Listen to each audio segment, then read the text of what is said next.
Good morning, madame. How are you? I am fine. I'm happy that there's a bit of sunshine today after about, I don't know, what seems like forever. You're looking very regal today with your collier and your collet. Thank you. Well, this is actually, believe it or not, this is just me ad-libbing. It's just a little clip, and this is actually a hoodie, but I've made it look like something that Diane Furstenberg would feel very comfortable in. That's the name that just came into my brain. Yeah, yeah. That's Kind that's of a why we've been working together so long. kind of Fifth Avenue kind of a thing going on here this morning. Yes.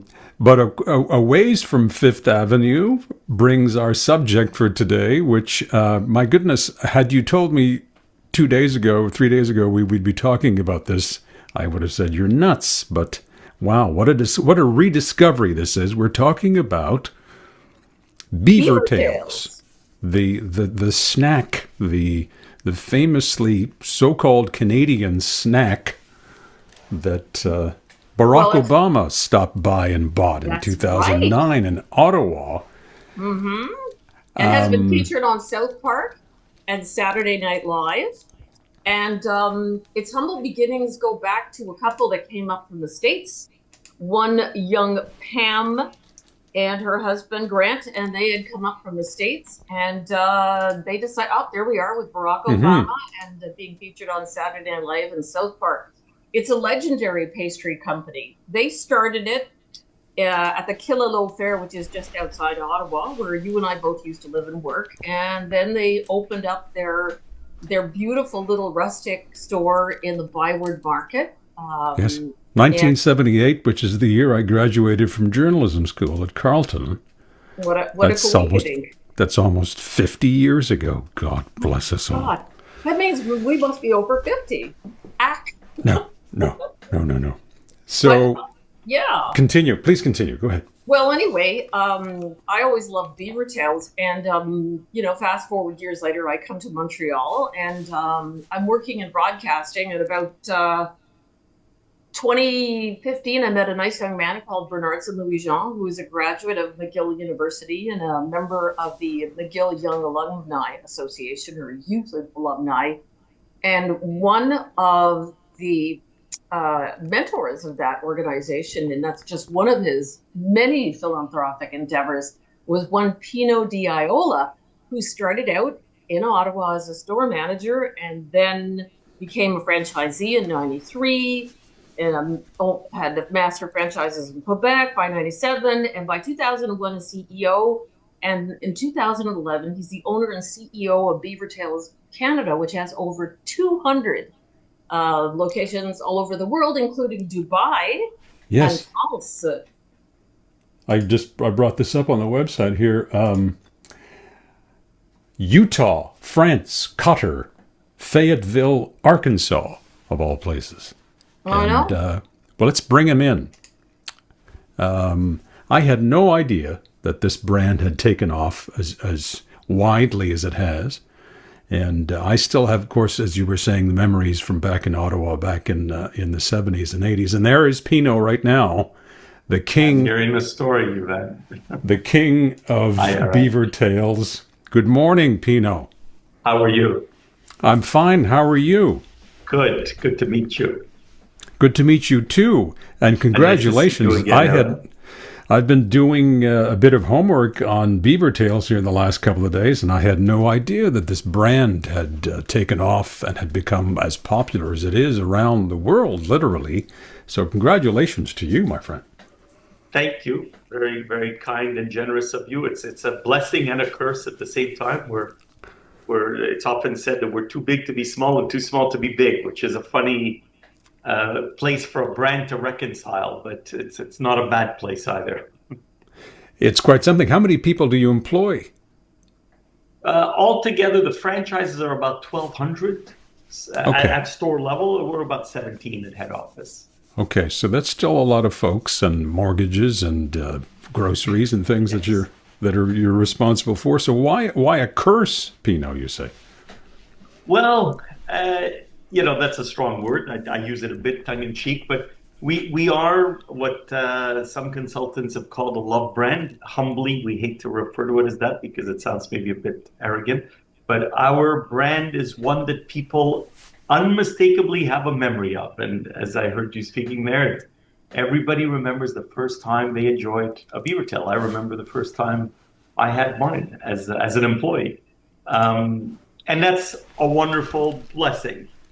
It's a curse because we have become so entrenched, and again, I say this so humbly, but so entrenched in the fabric of Canadian tourism and leisure that a bit on a much smaller scale, like when Coke released their new Coke and realized that they were but mere shepherds of the brand. It was the clients who really owned this brand.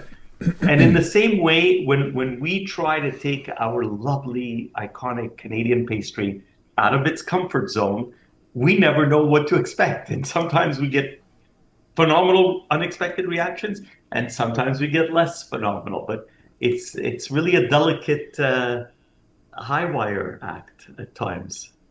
What I'd like to talk about, and perhaps we can roll some video here. So for the few people who've been living under a rock for the past 30 years or so and don't know what a Beavertail is, it is this delicious pastry, which is covered in a variety of miraculously wonderful, devilishly tempting toppings. And it is just something that has become so part of not only the Canadian fabric, but as we mentioned earlier, it is part of folklore now. And it's been an icon shown on Saturday Night Live, and yes. as we mentioned earlier, in South Park, one of the most irreverent television series ever. And I know Justin Bieber has been photographed with a Beavertail. And Yvan, I should mention that one of the fun things about Beavertails is it's like an adventure. Like when you go to a Beavertail store, everybody takes pictures. They have these lovely little billboards, but they also get moose antlers, which are a lot of fun. I still have my moose antlers. And it's more than a pastry. It's just sort of this food playground. And while you have other products like your Muzu drinks, and of course, I can't remember if I'm pronouncing this correctly, but the Beavertail dog, the Beavertail poutine. Beaver dog, yeah, and poutine. Beaver dog and poutine. And I think didn't you do a liqueur last year, if I remember? Unless we've done, yeah. So this is the unexpected. And unexpected delight is one of the things we aspire to at head office whenever we concoct a new flavor or a new product. And we had the wonderful good fortune to have 2 craft beers in Ontario, a cinnamon sugar ale and a chocolate hazelnut stout, inspired by our product. And we were part of those collaborations with Whitewater Brewery. And then, yes, you are absolutely right, Etta. It's Polar Ice did a limited edition cinnamon sugar vodka that sold tens of thousands of cases.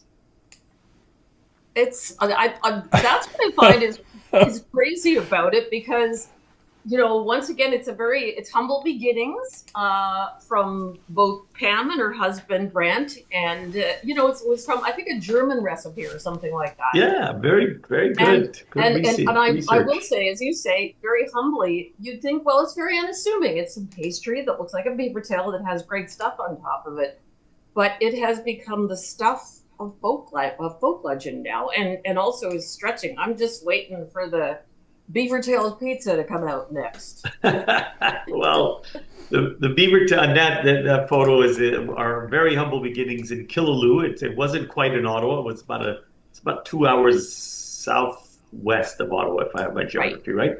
And that's where Pam and Grant started. It was Pam's birthday yesterday. And they're still involved in the Ottawa operations of our lovely little brand. Oh, are they? And they oversee the canal. The canal is, of course, our signature glory location. When it freezes, who knew 40 years ago that maybe sometimes it wouldn't freeze? But so when I first went to your office, and after we did the workshop, and I went to a discovery day, which is where potential franchisees go to learn, like, you can do the food truck, you can do the storefront, you could do the store. and then, choose what products you want to put in there. For someone like me, I was fascinated. As you know, I tried very hard, and I blame COVID, but to take it over to the UK, and I'm still not Yeah. giving up. But Okay. I mean, it's incredible that you actually, like, you have a store in Qatar. How did that happen? So all of our international stores, unfortunately, we lost a number of them during COVID, but whether France or Mexico, Japan, Korea, Qatar, all of them either lived temporarily or came through Canada as tourists. And so once again, there's that fil conducteur of we are Canada's leisure food. And every morning, everyone in head office gets all the reviews from the day before for the entire chain. It sometimes is dozens of reviews per day, but that's our commitment to not only, of course, customer service, which is fairly universal, but it's our commitment to try and understand how the client views us and how the client places us within their leisure time in Canada. And again, in this morning's reviews, this was the highlight of our trip 10 years ago. We still have the fondest memories of our trip to Canada. And today, I don't forget which store they went to, but today we introduced our young baby twins to Beavertails. They loved it, and we hope that this becomes part of their Canadian tradition. I don't know what country, you can't always tell. I don't know what country they were visiting from, but that keeps us grounded and really, I hate to use the word again over and over, but it keeps us humbled when you read reviews like that over and over and over again. I know there's something that's near and dear to Era's heart, and that's philanthropic work, and you're involved in that too. Tell us about jack.org, if you would, please. Well, so I blame it on COVID as well, Era. We were doing different CSR, corporate social responsibility. As a team, we like to give back. I'm involved in multiple educational organizations. That's my personal go-to. But as a corporation, we never had one that really hit the natural sweet spot. And during COVID, we were looking. And true story, ChatGPT. We asked ChatGPT, can you recommend 5 CSR initiatives that might resonate with the brand? We had no idea who Jack.org was.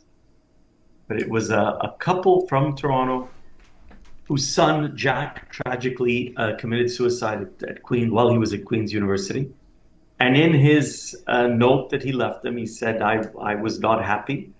I still get chills every time I tell this story. I was not happy in life, but I'm in a better place now. Take care of the others.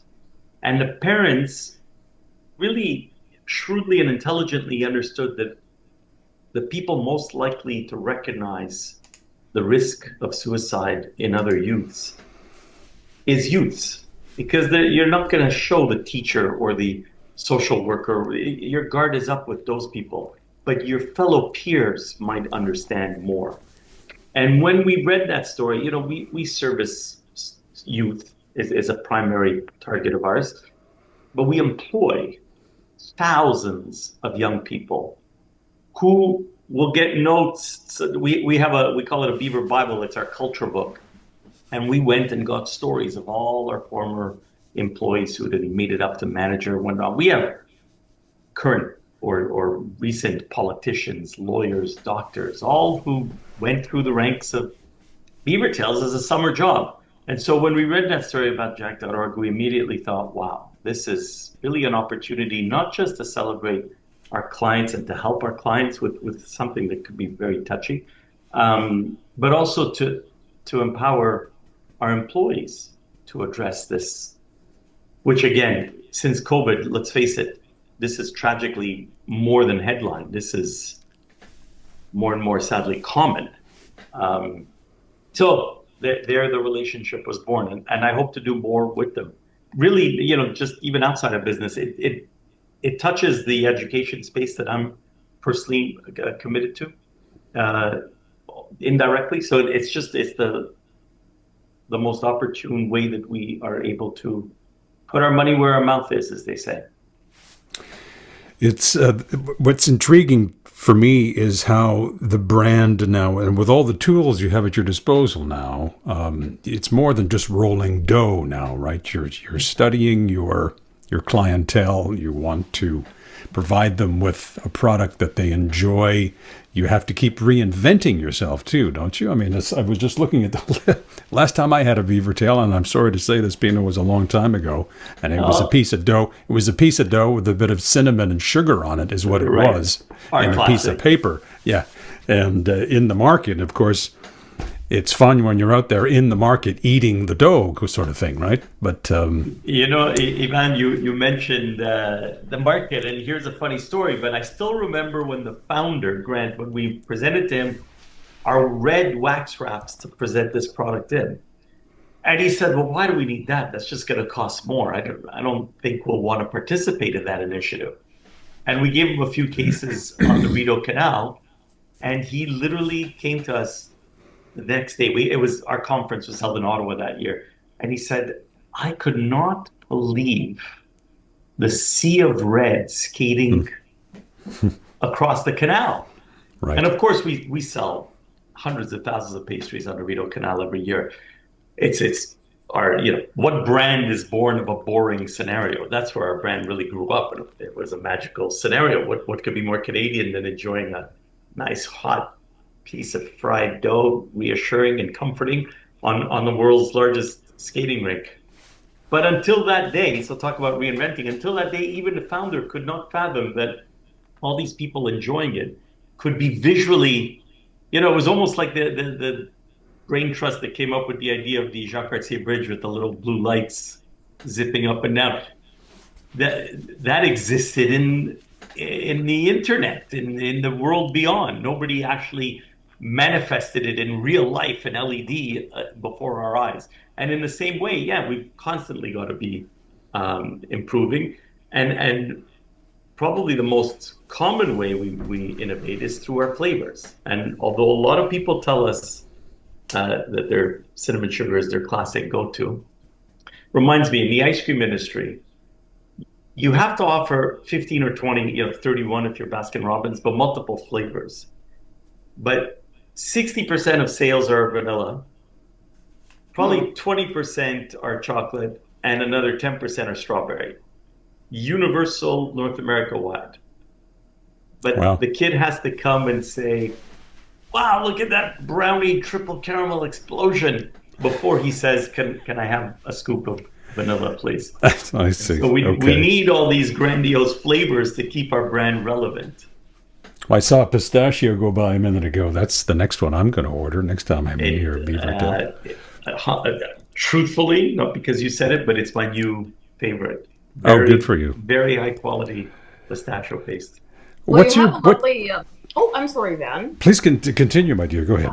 I was going to say, by the same way that the Rideau Canal is an iconic location for you, another iconic location is, of course, Old Montreal. So many times when I was working for Global doing weather down there, and when your store opened, of course, there was just a line down the street. And I remember thinking the same thing, too, as I was out doing weather for 3 hours. Everybody has a Beavertail. Everybody, more than ice cream, more than pretzels, more than poutine. And which brings me to, when did you add poutine to your menu? Because, of course, that's a very Quebec favorite. I missed that. Well, and you know what? I'll address two of your comments, Era. You maybe the first comment is more astute than you perhaps realize. So back to the original comment of we're too big to be small and too small to be big.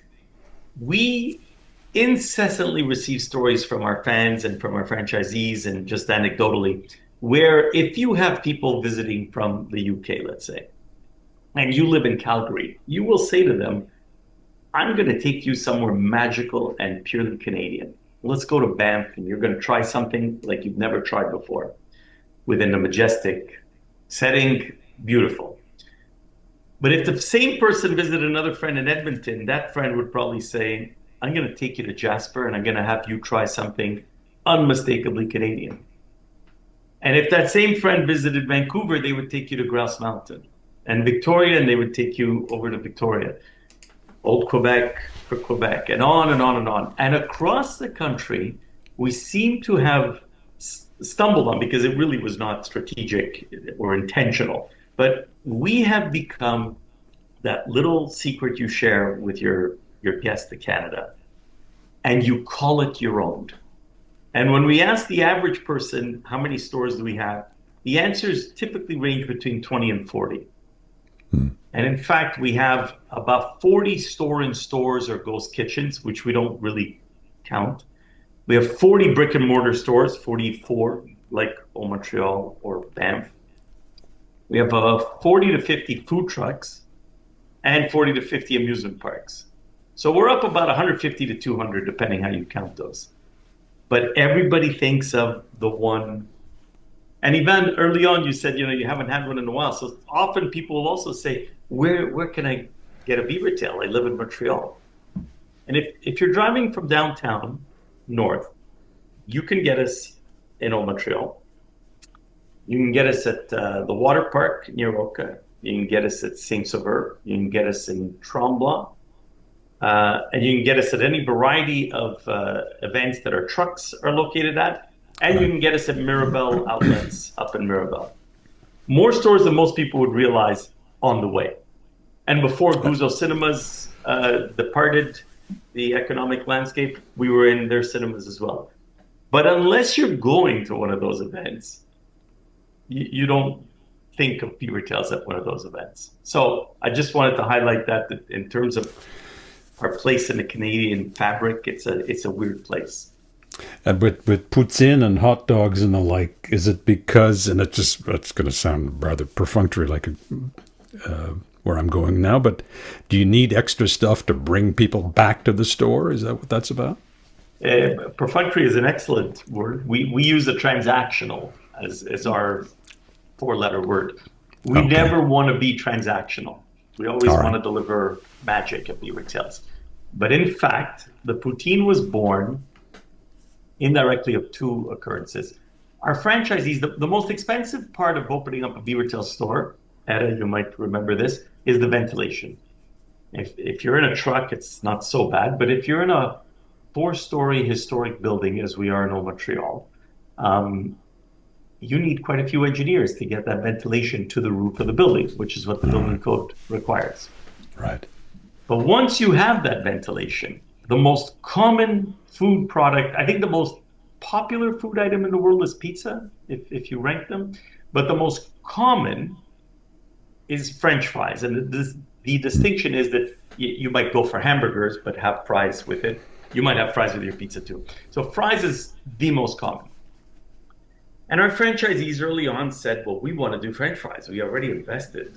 That's our biggest asset, is this ventilation hood. Oh, that's right. Of course, you're frying the dough and everything else. Yes, that's of course. Right. Yes. Yeah. Right. So we can fry fries in a fryer right next to it, and we're in business. And we resisted because it was too transactional. And that was just a sales grab. All right. However, our stores outside of Quebec said, you guys are from Quebec. Why aren't you sharing some of that poutine? That's magical. And we pride ourselves on being, Canada's iconic little snack. So we said, okay, you know what? We could get behind the poutine. And then within a year of that, Huffington Post did a famous for us, April Fool's joke on a little Canadian company that cornered the Canadian fast food market by putting maple syrup on a poutine and a poutine on a Beavertail. And they called it a poo-tail. It was April Fool's. Mm. And we came to the office that day and said, shame on us. That should have been us having that idea. And we launched the product, and we kept the name Poo-tail, and it's part of the fun. Wow. Interesting story. Now, what's your background, Pino? I'm sorry. I wanted to jump into this. Where do you come from? How did you get into this MBA? Well, smart guy, MBA, walked in one day and said, wait a minute, I can make a fortune on this. No? Not quite. I'm very proud of my MBA from McGill, hometown boy, so I'm very, very proud of that. But the truth is, I was always entrepreneurial. Grew up in the East End next to the municipal golf course on Vio and L'Assomption and Sherbrooke, right behind the Olympic Village. And as a kid, as a 10-year-old, I would sell the golf balls that went over the fence, and it was a tall fence. And the golfers weren't about to climb a 2-story fence to get their ball. So every morning I'd go searching. We didn't have a family dog, so that was my morning routine. I'd go searching for the golf balls. I'd put them in an egg carton. It's the best way to display the golf ball. And I would sell the golf balls to the golfers. And soon I added chocolate bars and chips and sodas to that. So I think I always had food service in my Okay, life. an entrepreneur from the get-go. All right. Yeah, well, my parents used to kid me about that, but apparently, yeah. I always wonder if it's more nature or nurture, but I certainly had that in my blood. Oh, good But for then in you. college, when I was at Champlain College on the South Shore, I applied for my dream job at Esprit Clothing, which is kind of like Gosh. J. Crew of today. And I think that was a 3-minute interview.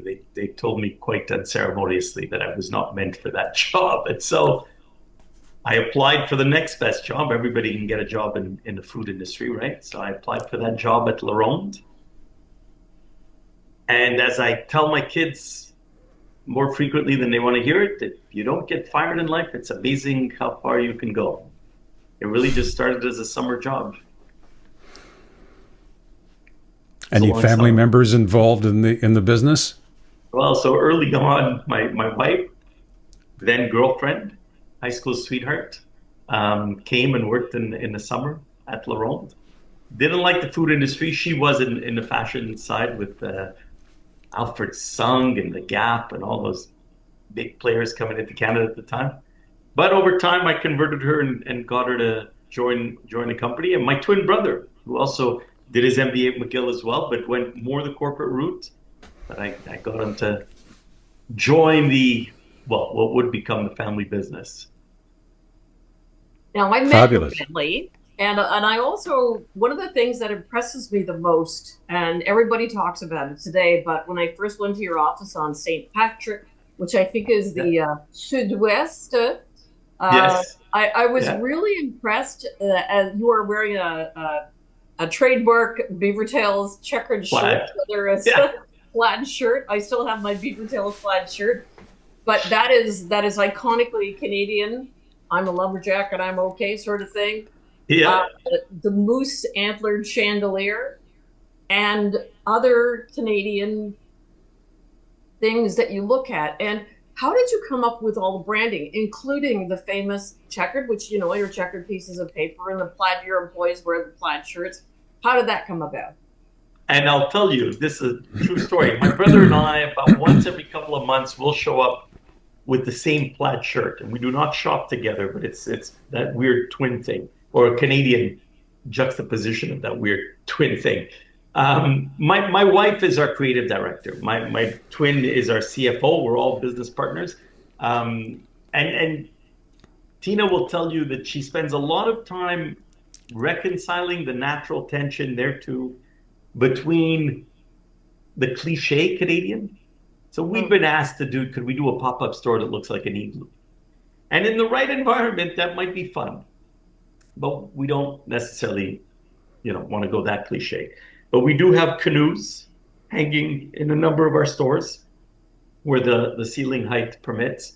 And we do have our antler chandeliers, which are not inexpensive. The price is not for the faint at heart, but we make sure that all our stores get those because they celebrate the iconic Canadian. And it is wild how many European and Canadian and American visitors really got to get the pictures in front of those namesake little gadgets. Are they real antlers? No. Oh, And okay. the CSA approval comes with the fabricated ones. But Oh, I guess see. for I political got you. correctness, maybe we're not allowed to use the real No, ones too. well, there's I don't know. that Right. too, and I just Yeah. the word insurance just came into my brain too. So, Right. okay. Yeah. Yeah. All right. Now, let's talk about American tourist impaled by play. chandelier Yes. while eating a beaver tail. Right. I could just see Right. it. Yeah. Lots What of about the evidence in that. muzu, which is kind of like I don't know what you call it. I can't. I had a It's brain our Muzu? here. It But started it's like off as our smoothie, Your smoothie, and yes. then and as our ice cream brand that it's co-owned. The same company owns both, and we've slowly modeled out the muzu. This is more a branding reality. But if you look at, you might remember Cold Stone Creamery, the ice cream that they paddled Yes. flavors Yeah. on the stone. Well, Tim Hortons got the master rights to that in Canada, and the perfunctory, transactional, operational minds rightfully said, "Hey, we're not busy in the afternoon. Tim Hortons is a lunch and breakfast thing. People have ice cream in the afternoon. That's perfect. We can use our labor and our real estate to maximize return."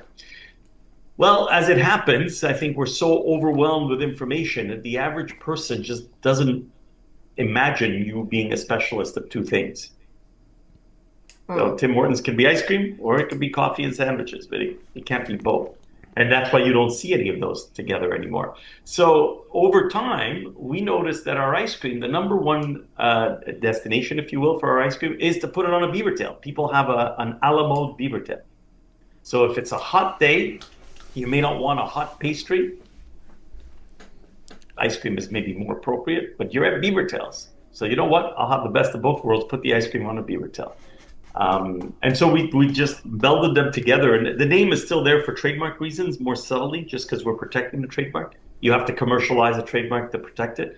But ultimately, the goal now is just all of our fun products coexist onto a beaver tail. And the poo tail, the famous poo tail, will always remain on the menu because it is what really directly links the poutine to our beaver tails menu. God, Also not for the faint where have I heart, been for the last 50 years? Okay. So how many, so on the roster now, how many products do you have as of today, the 25th of November? So we keep it to 13 beaver tails. There's a 12 on the menu, and there's always a rotating or a secret menu.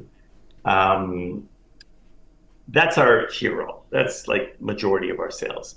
But then we have as many as 5 poutines and 5 beaver dogs, depending on the capacity of the store. So our amusement parks, our attractions, we call them, and our food trucks, together they're express stores. You're limited by space, you're limited by energy. You know, the generators on a food truck only have so much juice they can give. So they might only offer 2 poutines and 2 beaver dogs, but they'll always do the 12 beaver tails. And then we have our signature beverages, hot chocolate and our lemonades, our now organic cane sugar lemonades. Wow, how sustainable and organic of you. Well, Yes. That's attenuate really the nice. guilt of some of the other products. But do you, I guess, of course, the question now is, do you source your stuff locally as much as you can? I presume you do. We do. With the exception of, things like pistachio, Right. the hazelnuts and our chocolate hazelnut, but our chocolate hazelnut is made in Canada. That one actually right here in Quebec. Our flour, no matter where we ship worldwide, it comes from Montreal. So it's Canadian flour, Canadian made dough. Our ice cream, Canadian made with Canadian, we have the Canadian Dairy Board stamp on there. French fries, also Cavendish out of the Maritimes. Our beaver all beef hot dogs, we don't use, not for political reasons, but we use a Canadian made product. Sometimes it's tricky sending that to the States, to our two outposts there. Oh, they're But getting all otherwise- their beef from Argentina now, so. Yeah, you're right. But I don't know if we're going to contribute to that anyway. No. But our, the usual suspects are the Oreo crumble we use, I think, is made in Canada, but the Reese's Pieces is not. The lemons are not grown in Canada. A few ancillary, but 90%. Our packaging, we don't make it in China, like a lot of people have given into that temptation. But we really use Canadian paper, Canadian printing. Okay, so it is compostable. it is a corporate priority then, by and large. It is, and Yeah. it's funny, Yvan, because we're looking at doing more CPG products. So we have CPG as consumer packaged goods, like the Polar Ice vodka, Polar Ice being Canadian brand, the brewery being an Ontario Canadian brand. So we're always trying to do something Canadian, and we stumble upon it. I can't name the product, but it's a category that's big in Europe, and there are a couple of players in Europe that wanted to make that product for us. And we literally said, it could be the Canadian version of that European product, but we we need it to be made here, and we might have to cancel that product altogether because we're not sure it can be made. Well, we're not sure anybody makes it here. So Well, we saw some jars earlier. Now you sell yeah, spreads and things like that, for example. Yeah. our maple butter is the real Is the Canadian one. biggie? We have, I see. pardon me. Yeah, that's the It's what? biggie, is it? The The maple butter? biggie, yes, but our chocolate hazelnut and our salted caramel is the third one. Those are quite popular too. And we have jars of Canadian maple syrup as well now for little gift items available in all our 40 to 50, 44, whatever the number is of our brick and mortar shops. So you won't sell those on a truck. No. They'll Right. break. They'll break Okay. before you sell them. I'd like to go back to your philanthropic, specifically your mentoring, because you mentored Bernard St. Louis Jean, who is a good friend of ours with the BDH Yep. Collective. And I was really surprised because when I met you, it's like, wow, gosh, Beavertails is a big brand, and that the CEO of this company would take the time to personally mentor a student, and you certainly set his company and his business sense on fire. And he's moving to Puerto Rico, by the way, next year. Oh, To, okay. I know, yes. Anyway, well, you know, he's a young person. You got to spread your wings. Sure. And he's a good businessman too. He's amazing. He learned a lot from you. But for you, you mentioned that there are a lot of, maybe you can't name any, but that there have been a lot of people that pass through your doors, like politicians and business people. What's your philosophy when it comes to bringing up not just the younger generation, but even for someone like me, where I got enthused about flying over to England and trying to make a go of it there? I think I'm one of those lifelong learners. You know, people can be curious. I was not the best student. I was certainly the least academic of the three of us in our family. And I credit Loyola High School, if I could give a shout out to them. I'm still very involved with them. But when I entered Loyola, I did what I had to do, but I didn't think more of it. And Loyola and the Jesuits have only been teaching for 450 years, so I guess they have a bit of a knack for it after all those years. But they really try and instill a curiosity in students, and they try and motivate you to be the best you could be, which sounds again cliche, but it's simple, but it's kind of pretty valuable. And I think that when I graduated high school is when I became a student. I think that was the point at which I really learned that I liked learning because of them. And again, at the heart, it's a curiosity. And so I mentor because I think teaching teaches you more than the student, if you embrace it enough. And that curiosity, I mean, I'm sure I read more books per year now than I did in all of my academic career. I keep being curious. And yesterday I was giving a presentation to international students at HEC. One group there did a project on where they would bring Beavertails all over the world, but I do that at McGill regularly, at Concordia every now and then. That curiosity is something that I think curiosity is the root of happiness. Mm-hmm. But I think that we would all be good to be curious learners and to celebrate learning as opposed to debate stale ideas, as we maybe are doing too much in North America these days. But anyway, yes. What a great way to wrap up our chat here, Pino. Thank you very much. Thank you. I hope you don't go as long without having a Beavertail. No, I certainly won't now, because it's always an education working with Era. There's always something new popping up somewhere. It's true. And, It's true. And I wish you a busy and happy holiday season too, Pino. And to you as well. You've been a mensch. Thank you.